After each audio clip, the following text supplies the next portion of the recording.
राज्य उत्पादन शुल्क विभागाच्या कालच्या नॉयर पब विरुद्धच्या कारवाईबद्दल माहिती देण्यात येत आहे।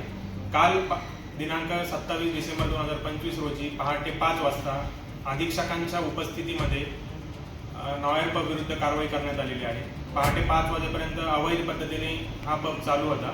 तेथे एकूण 52 जणांविरुद्ध त्यांच्या विरुद्ध कारवाई करण्यात आलेली आहे। त्यापैकी 42 युवक युवती तेथे मद्यप्राशनाकरता उपस्थित असल्याचे आढळून आले। तसेच 10 व्यवस्थापकांविरुद्ध गुन्हा नोंद करण्यात आलेला आहे। 2 व्यवस्थापकांना 10 जानेवारी 2026 पर्यंत न्यायालयीन कोठडी सुनावण्यात आलेली आहे। मुख्य आरोपी अमरजीत सिंग संधू याचा शोध सुरू असून त्याच्या विरुद्ध कारवाई करण्यात येईल। तसेच या कारवाईमध्ये तेथील सर्व साहित्य सुद्धा जप्त करण्यात आले आहे।